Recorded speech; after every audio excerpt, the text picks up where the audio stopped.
Thank you for making this press event bigger than the first comeback in 1998, because there was about 5 of you here for that one.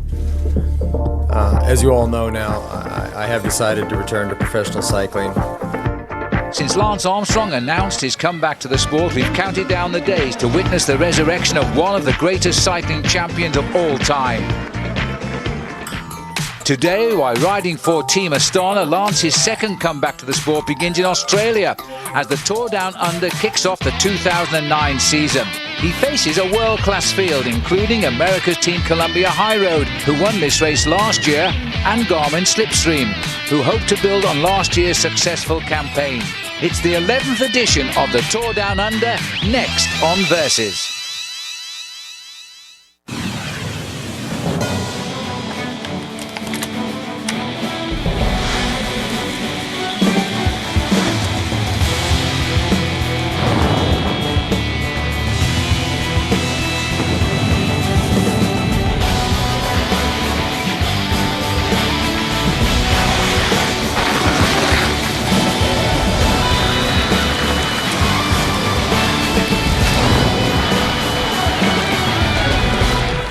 Yes, the world's best cyclists are down under in South Australia's hot summer, and the 2009 season welcomes the greatest tour rider of modern times as Lance Armstrong makes his return to the sport at 37. They're all in town in Adelaide for the 50-kilometre Cancer Council Classic, a prelude to the 6-day Tour Down Under. Well, before the race started, Phil, the guys had a little bit of chance to relax down at Glenelg right on the coastline, and many of them enjoying the weather, slightly different to the weather they've left behind them in Europe. Yes, Andre Greipel here, the winner of this opening hors d'oeuvre a year ago, going on to win the Tour Down Under itself. In all, the Pro Tour teams are all here, 18 of them. But the man everybody's come to see gave his press conference. Lance Armstrong is back, and at 37 years of age, he's telling the biggest press conference ever held in Adelaide, even bigger than when the former president of the US came here, Bill Clinton. He's been here for just over a week now, training hard with the rest of the guys. And the guys, I think, very happy to test the roads of South Australia just to see whether or not this man, Lance Armstrong, is going to come back to the top of his form. And I think that's the question, Phil, on everybody's lips. Well, 133 riders in the field for this opening race, but Lance Armstrong has attracted the crowd, 138,000 of them. Here he is now talking before the start with Paul Sherwin. Why the comeback? Why coming back to the sport after what I thought was the best possible way to retire from the sport of cycling? Champs-Élysées, 7 tours, goodbye everybody. Yeah, well, 2 reasons, and one is a sporting reason, one is more of a social and healthcare related reason. And then, I mean, you look at 2005, and then people, especially sports journalists and fans, start talking about legacy and what a perfect way to end, and he kind of rides off into the sunset. That's a sports ending.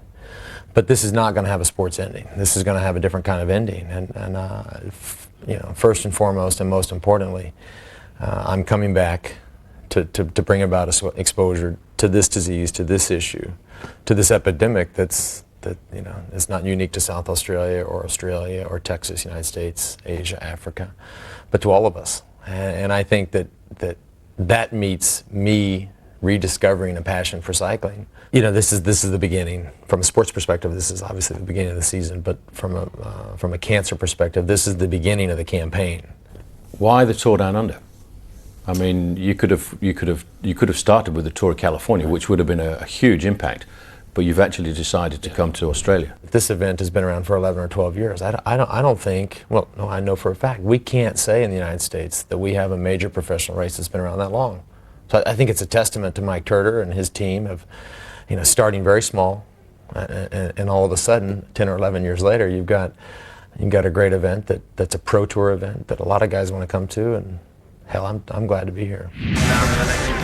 Well, the moment has come. We never thought it would. Lance Armstrong back in the saddle. He's chosen the Tour Down Under, but this is the precursor to that race, a 51-kilometre race It is 30 laps of a 1.7 kilometre circuit, and there he is, Paul, the sight we thought we would never see again after the podium of the Tour de France in 2005. Well, Phil, I think you've seen almost everything there is to be seen in the sport of professional cycling, but I'm sure you could never have predicted what we're looking at here this afternoon. This is one of the great comebacks of the sport of professional cycling. I have to say, probably in sport as well. Mike Rann, the Premier of South Australia, who is, to say the least, extremely proud to have welcomed Lance Armstrong to this country. He's only ever raced here once before. It was in the Olympic Games in Sydney in 2000. Now he is at it again in the year 2009. They're underway. In all, it's 50 kilometres and it's 30 laps.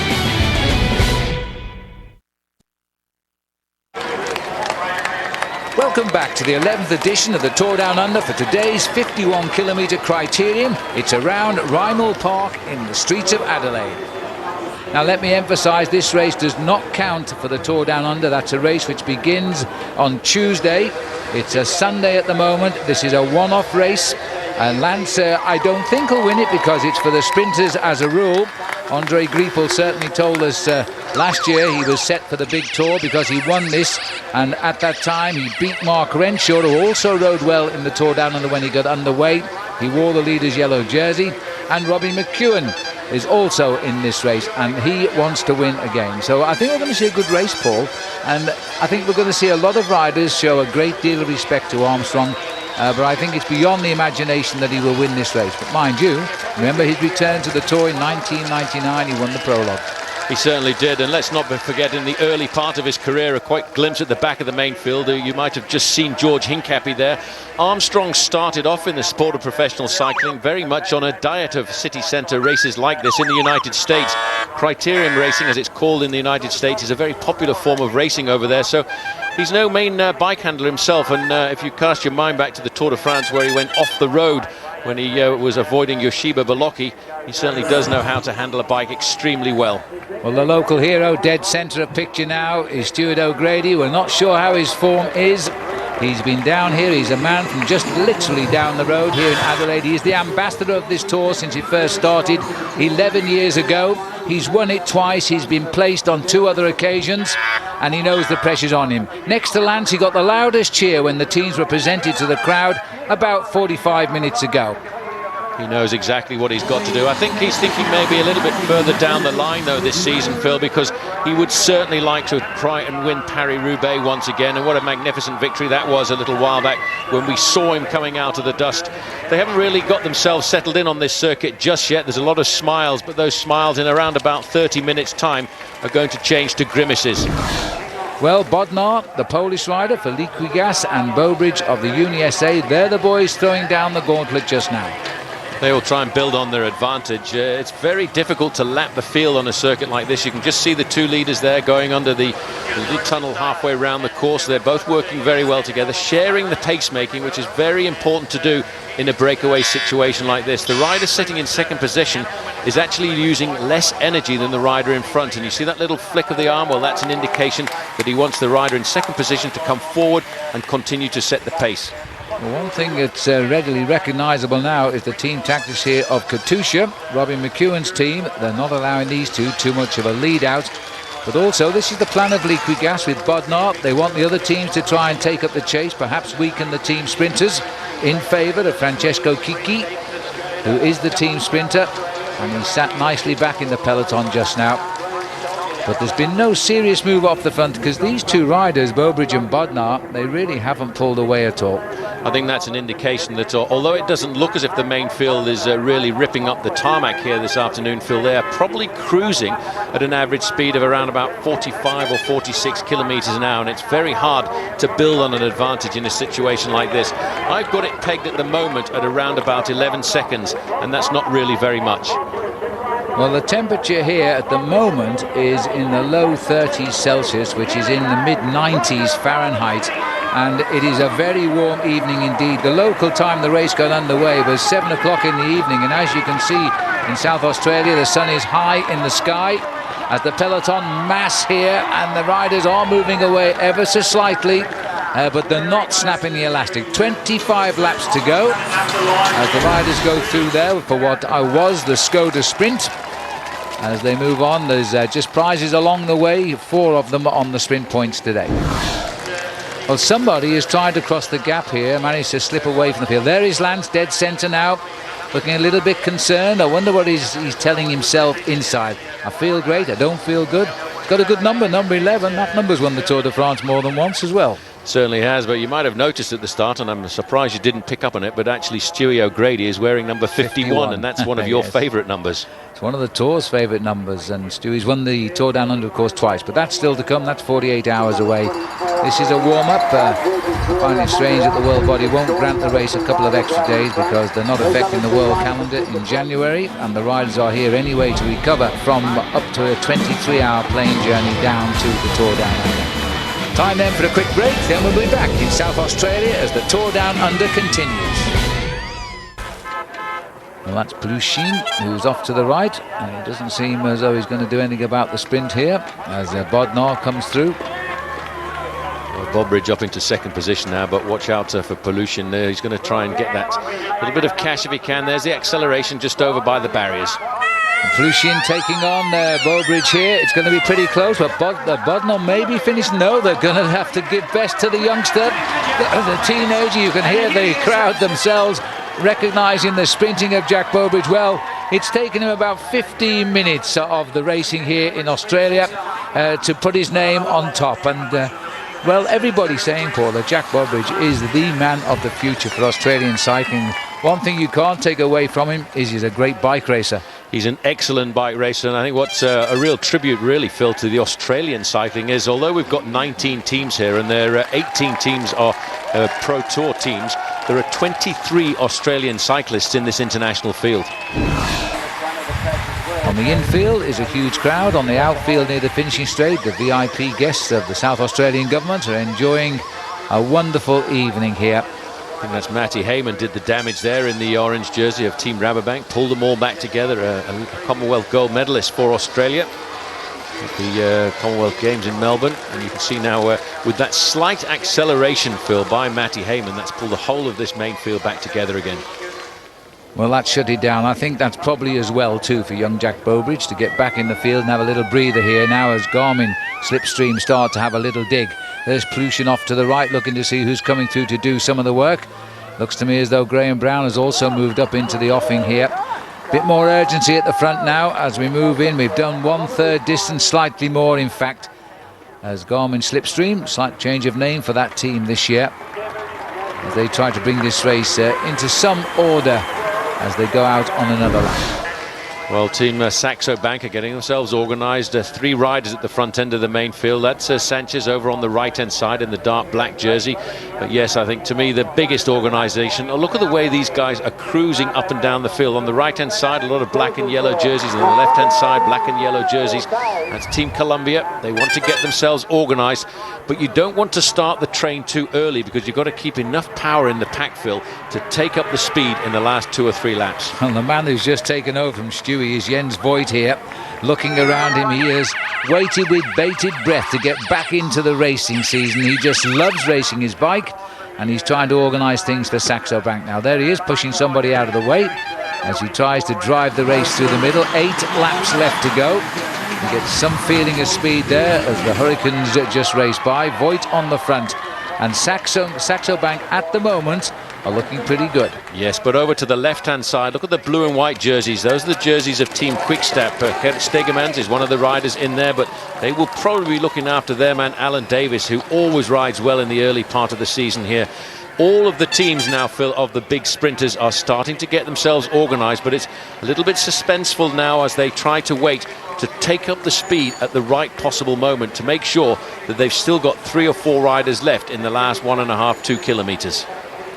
Well, I'd be pretty worried about the Liquigas riders tonight. They're one of the perhaps least heralded teams here, but they do have that fast sprinter on their squad who would like to start off with a win. Saxo Bank followed by Team Columbia. They've got the men who could finish it off. Garmin are also on the left. They've got good sprinters as well. That's Chris Sutton, I think, just keeping an eye on life on the inside. Gone from the front, and I think we're not surprised at this, is the face of Lance Armstrong. He's thinking long term, and he'll be just happy to get his feeling of he's a bike racer again tonight and enjoy the occasion. I think the most important thing for Armstrong is to get out onto the open road, and that's really where he's going to find out whether or not he's got the legs to make a great comeback and maybe challenge in the Giro d'Italia, and of course ride an excellent Tour de France. This is the first test. He's done all the revision, he's ridden all the kilometers, he's ridden a few little races in the United States to test and see whether his heart rate can take everything. The coaches are all saying that he's probably in the best form he's ever had in January, and that's not surprising because I think he's been training like a madman since he announced he was going to try and come back to the sport. All right, we'll take one final break, and when we come back, the mad dash for the finish will be up on us. Well, there's the crowd for you all to see, and we now know the official figure as they head up towards what is a slight rise here, but basically this is a very fast flat course using sections here that was used originally for the Adelaide Grand Prix before it went across to Melbourne, and now these boys are making more money for South Australia economy than the Grand Prix ever did. Rider just over on the right hand side there, by the way, he's a rider who's obviously had a mechanical incident. He's taken his free lap out and he'll now get back into the main field. And you were talking about the amount of money generated for the economy. Well, last year it was estimated that about $50 million was generated by the Tour Down Under for the economy of South Australia, and that's pretty phenomenal. It might be a bit more this year. We know there's not a hotel bed in town ever since Lance Armstrong, and there he is, number 11, said he was coming. It's filled up every known piece of accommodation here in this city, which is referred to as the City of Churches. And Adelaide, they really do know how to entertain great sporting events here, but this is without doubt the biggest. They'll get the bell this time around. Look at the shoulders banging here now as riders try to position. McEwen is also moving in at the right. Well, there's Robbie McEwen. He's right on the wheel of Matteo Tossato. Stegmans was trying to get himself into the mix, but he's been boxed out and he's slipping back through the main field there. Alan Davis is not too far away either. He's trying to move up onto the wheel of Matteo Tossato, but the team in control is Team Columbia High Road. Swinging off there, having done a great turn at the front, is the man who wears number 3, Mick Rogers. He did a lot of pacemaking, but now he's left it up to George Hincap. He's still on the front. Greipel now feels still hovering around there in 5th place. They will all be battling to get his wheel. And the Lampre boys in the mauve tops there from Italy are trying to spoil the party with no obvious sprinter in the squad. David Loosely is the rider centre left who is bringing round about 8th wheel. Baden Cook is also in there as well. This is a great piece of riding by Team Columbia High Road, but is it going to be spoilt? Because the other sprinters are getting through here. The big figure of Baden Cook is getting in there. There's the bell. It's 1 lap to go. They're going to fly around this 1.7 kilometres because they need to hold position. You can almost see them licking their lips as Andre Greipel is having a little bit of a problem hanging on. He's 4th wheel in the line of the yellow and black boys as he looks to try and take this out, and he wants a good start here. He says he thinks he's ready as they go through on the inside. A final big push here by Adam Hansen, the Queenslander. This is his job. He'll leave it then to Henderson and also to Mark Renshaw to try and finish it off, but Michael Rogers is still amongst it there as well. The back of the peloton, I think they know they're beaten here as they ease off at the back, but look at the sprinters take it over at the front now. Well, this is where, unless you're a great sprinter, you get out of the way because these are specialists at their job. Baden Cook is still in there now. Just looking to see if I can see Kiki come in. He's been trying to force. Robin McEwen is alongside Baden Cook, just off to the right of our picture. There's McEwen now, and he is looking for the wheel of Greipel. He's got it, and Brown has got the wheel of Robbie McEwen. These are the men that matter. As around the corner now come the boys in yellow and black, the colours which in the world of the jungle mean danger. It usually bites and it usually stings. This is a final big effort for the line now, and Greipel is waiting. He can't afford to go quickly. He knows who's on his back wheel. He knows that he could lose this. There is Brown rocking and rolling. Cookie's got his back wheel. McEwen is still in the mix as the lead out comes. Greipel is 2nd wheel. Renshaw is leading him down. Greipel is trying to make it towards the line now. The lead out, McEwen in 3rd. Can McEwen get through as he takes on Greipel? Well, oh, there we are as they come up towards the line now. Brownie is on, but McEwen has done it again. The pocket rocket, the Queenslander is back. If anybody thinks he's too old, well, they're all wrong because McEwen beat the big teams to get the victory. It's less than 2 hours ago he said he was here to win bike races, and he has waited no time at all. Robbie McEwen is the winner, and he will be delighted with that. There's the sprint for you again. Brown looked as though he was going to go well, but on the line. Oh, that's Robbie McEwen in the good old days, a man that's won 12 stages of the Tour Down Under. This won't count for that, but he's got the first big win. He's all smiles there. And that also, in the first attempt, is the first win for his brand new Russian team. So he started paying back the big salary which attracted him to this Russian setup. Robbie, I've got to say, this really is amazing. A brand new team. You always seem to be able to rise to the big occasions. I love a crowd. It was a great day out, like I said, my first race with my team. And I've worked fairly hard over the summer, and I wanted to be in good shape for this race. And I said before, if I get one win while I'm down here this week, then it'd be fantastic. And so we've got it. Great start to the year, and couldn't be happy with it. It's unreal. Win number 13 now, that might be a little bit unlucky. Does that mean you want to look for 14 and 15 to put 13 behind you? Well, I think if you consider I've won 13 stages in the race, it's not that unlucky, I suppose. I hate to ask you this question, but I think a lot of people want to know, how did Lance Armstrong look out there tonight? Hey, look good. I went and said good day to him in the first, somewhere in the first 10 laps of the race, and hey, he was glad to be there. I just said to him, welcome back, and he was cruising along, no worries, just want to stay out of trouble. He said, I'll give you a handshake, but I don't want to take my hands off the bars, which is quite right, first race back. I think everybody's pretty happy with your victory here this afternoon, though, because I tell you what, there was a big cheer when your name was announced over the barriers. Yeah, well, if they're half as happy as I am, then they're up for a big celebration tonight. I'll probably have to go to bed. Yes, but you won't be sleeping, Robbie. You'll be too excited. That was a well-taken win for Robbie McEwen. First for him of the season, first for his new team ever. Willem Steutinger, new pro, taking second. Graham Brown third. And last year's winner, Grapel, he was across the line in fourth place. Lance Armstrong, by the way, finished 64th. Phil, I don't think you can start off a new season with a new team in any better way than Robbie McEwen did here. 13th stage win here at the Tour Down Under. All right, well, that wraps it up for today's opening Criterium. Be sure to tune in for Stage 1 on Tuesday at 4 p.m. Eastern Time, right here on Versus. For a full schedule, log on to our website at versus.com. For Paul Sherwin, I'm Phil Liggett saying so long for now, and we'll see you again soon. Goodbye.